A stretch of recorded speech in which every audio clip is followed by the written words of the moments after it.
अस्सलाम वालेकुम नाज़रीन, Ali Mir memes 2025 series part 2 के साथ आपकी खिदमत में एक बार फिर हाजिर है। हम बात कर रहे थे श्री नरेंद्र मोदी जी के, क्योंकि 2025 में हमारी अजमतें उन्हीं के सदके में आई हैं। मोदी जी ने जंग तो हारने के बाद अब जो गुस्सा और नफरत, उस नफरत को मैदान जंग से खेल के मैदान में भी ले आए। एशिया कप में इन्होंने एक एसओपी बना दिया कि कोई हिंदुस्तानी पाकिस्तानी खिलाड़ी के साथ हाथ नहीं मिलाएगा। यानी हिंदुस्तानी खिलाड़ी दूर खिड़कियों से बैठे पाकिस्तानी खिलाड़ियों को ऐसे देख रहे थे कि जैसे जीजा जी की नई नई शादी हुई है और सालियां खिड़की से शर्मा शर्मा के देख रही हैं। बहुत मीम्स का बाजार गर्म हुआ। इस सीरीज के अंदर इतने छक्के नहीं उड़े जितने जहाज उड़े। यानी हारिस रऊफ ने अलग जहाज उड़ाए, बुमराह ने अलग जहाज गिराए, हर्षदीप तो पता नहीं जहाज को कहाँ लैंड करवा रहा था, ये तो आप खुद ही देख लीजिएगा। अब जरा देखिए कि सालियां कैसे जीजू जी से शर्मा रही हैं और कौन कौन से जहाज उड़े। 6-0 को इतना दिल पे ले लिया इंडियन खिलाड़ियों ने कि पाकिस्तानी खिलाड़ियों के साथ हाथ तक नहीं मिलाया। मुझे फ्रैंकली स्पीकिंग इस पे कोई इतनी हैरत नहीं हुई। जरा ये तस्वीर देखें, ऐसा नहीं लग रहा पहली बार जीजा जी घर आए हैं और सालियां छुप के खिड़की से देख रही हैं। भला इतनी शर्मीली सालियां कैसे अपने जीजा से हाथ मिला सकती हैं? यार इतना गुस्सा करने की क्या जरूरत है? कसम ले लो पाक फिजाइया ने जहाज गिराए थे यार। और ये बेचारे मासूम लोग, ये तो घर से सिर्फ डॉट बॉल्स खेलने के लिए आए थे। अब ताक़यामत इंडियंस अपनी एयरफोर्स और पाकिस्तानी अपनी क्रिकेट टीम पर भरोसा नहीं कर सकते, रेस्ट एश्योर। इंडिया जैसे तैसे एशिया कप तो जीत गया। अब जैसे तैसे मैं इसलिए कह रहा हूं कि उनकी अपनी स्ट्रेंथ नहीं थी, हमारे खिलाड़ियों से कुछ एक दो छोटी छोटी गलतियां हो गई जिसकी वजह से वो एशिया कप जीत गए। भाई जीत गए तो जीत गए, ये तो खेल का मैदान है। लेकिन इनकी हालत फिर वही, आपने सुना ना, मुर्गे की वही एक टांग। यानी मैं ना मानूं, पहले इंडियन टीम का कहना यह था कि पाकिस्तान नहीं जाऊंगी, फिर इनका कहना यह हुआ कि एशिया कप में हाथ नहीं मिलाऊंगी, अब कहना शुरू कर दिया मैं मोहसिन नकवी के पास नहीं जाऊंगी। और मोहसिन नकवी वो तो ठहरे एशिया कप के बाप। अब जाहिर है बाप तो बाप होता है, बाप ने तो अपनी मर्जी करनी होती है। तो इनके पिताश्री ने वो ट्रॉफी उठाई और गायब हो गए। यानी कि आ गए, कहां गए वो तो मैं आपको दिखाता हूं। लेकिन इंडिया के हिस्से में वंस अगेन रुसवाई, मलामत और मोदी जी की पॉलिसियां उनको बार बार बैकफायर कर रही थी। जरा ये एक मीम देखिए। सबसे पहले आपको एशिया कप की मुबारक। ये कप पाकिस्तान के पास है और हमारे प्यारे मोहसिन नकवी साहब को ये क्रेडिट जाता है जिन्होंने पाकिस्तान का केस लड़ा, जिन्होंने रेफरी से भी माफ़ी मंगवाई। इंडिया का टूर्नामेंट था, वही मेज़बान थे और वहीं उन्होंने वही जीते भी, लेकिन हमने उनको ट्रॉफ़ी नहीं दी। वो कहते रह गए पापा ट्रॉफ़ी दो, पापा ट्रॉफ़ी दो, लेकिन पापा ट्रॉफ़ी लेके कहाँ गए ज़रा देखिए। गायबाना नमाज जनाजा तो आपने सुना होगा, गायबाना ट्रॉफी सेरेमनी आपने पहली बार देखी होगी। इसका क्रेडिट भी मोहसिन नकवी को जाता है। मोहसिन नकवी की इन्हीं दबंग आदतों की वजह से इंडियन टीम इस कदर साइकोलॉजिकली प्रेशराइज हो गई कि बुमराह खुद कंफर्म कर रहे हैं कि हमारा राफेल इस तरह गिरा है, इस तरह नहीं गिरा, पैन ओ एनजीटी का। बुमराह क्या करें, अब उनका एक्शन भी टेढ़ा है, उसकी खोपड़ी भी टेढ़ी है, उसका राफेल भी मुझे लगता है थोड़ा टेढ़ा है। दोस्तों बात यही खत्म नहीं होती, सोने पे सुहागा। एक तरफ इंडिया की रुसवाइयों का सिलसिला चल रहा था, दूसरी तरफ दुबई एयर शो आ गया। दुबई एयर शो में पाकिस्तानी JF-17 थंडर और इंडियन तेजाज दोनों अपने अपने जहाजों को मार्केट कर रहे थे इंटरनेशनल मार्केट में। हुआ कुछ यूं कि पहले तो तेजाज का पेपर लीक हो गया। उनके तेजाज में से कुछ लीक हो रहा था, पानी वानी या कुछ था, और पास एक बाल्टी रखी हुई थी। एक तस्वीर बड़ी वायरल हुई और इंडिया को बहुत हजीमत उठानी पड़ी और उनके पायलट्स बेखबरी में आए, आके JF-17 थंडर के साथ उन्होंने सेल्फियां बनाई। इस पर भी उनकी काफ़ी सुबकी हुई। यानी लोगों को अच्छा नहीं लगा, इंडिया के लोगों को अच्छा नहीं लगा कि आप पाकिस्तानी जहाज को क्यों ग्लोरीफाई कर रहे हैं, अपने तेजाज की बात करें। सोने पे सुहागा ये हो गया कि अगले ही दिन अनफॉर्चुनेटली उनका जो तेजा जहाज था वो जमीन बोझ हो गया।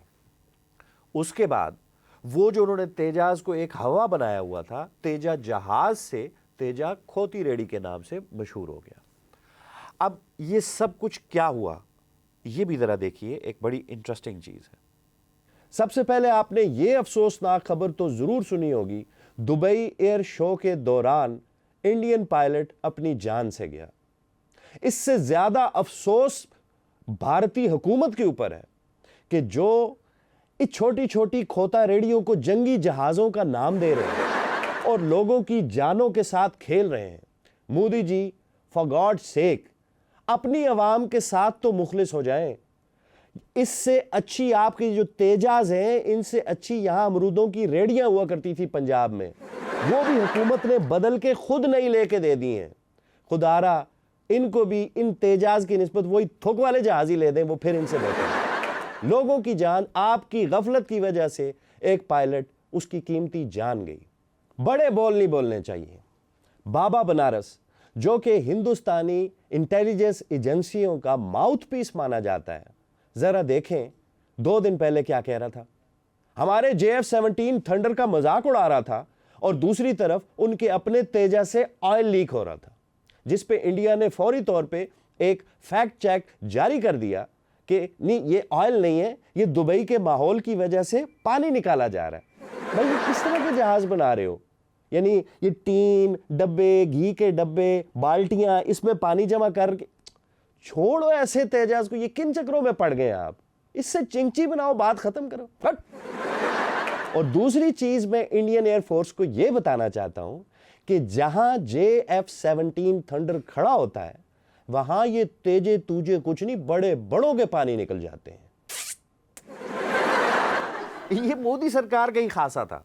यानी कि जंग के बाद खेल का मैदान, और फिर खेल के मैदान के बाद पाकिस्तान के खिलाफ दिलों में नफरत पैदा करने के लिए फिल्म बना डाली, धुरंधर। और उस फिल्म के अंदर वही मौकफ रखा जो पाकिस्तान का मौकफ था।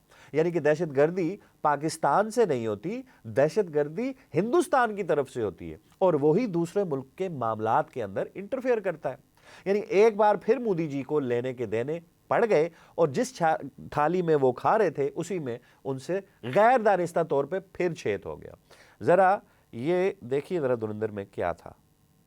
आजकल आदित्य धर की फिल्म धुरंधर पे बहुत दूर दूर हो रही है, सारे सोशल मीडिया में दूर दूर हो रही है। उसका ट्रेलर जारी हुआ है, लोग उसके ऊपर तरह तरह के सवाल भी उठा रहे हैं और बातें भी कर रहे हैं। भारतीय मारूफ यूट्यूबर ध्रुव राठी ने भी बहुत तनकीद की है इनके ऊपर कि ये क्या कर रहे हो, किस तरफ जा रहे हो, ये इतनी वायलेंस, इतना नफरत, इतना जहर आलूद माहौल बॉलीवुड आखिर क्यों बनाना चाह रहा है। बड़े सवाल उठ रहे हैं। माय डियर बॉलीवुड, हम आपके गम में बराबर के शरीक हैं। हम जानते हैं कि तमिल फिल्मों ने आपकी फिल्मों की बैंड बजा के रख दी है। तमिल फिल्में, वो जो ये जो फिल्म थी, इनके मेले मेले, गंदे गंदे, कभी ना नहाए हुए हीरोज ने आपके सुपर हीरोज की मत मार के रख दी। बिल्कुल ऐसे ही आपकी मूवीज के अंदर अब ना तो कोई क्रिएटिविटी नजर आ रही है, ना कोई नयापन, ना कोई इनोवेशन। लगता है सब कुछ सो गया है। बिल्कुल ऐसे ही जैसे कोयला फिल्म में अमरीश पुरी माधुरी को देखते ही सो गया था ना, क्या करता बेचारा। इसी तरह आप भी, आपकी क्रिएटिविटी भी सो गई है, क्या करेंगे बेचारे आप।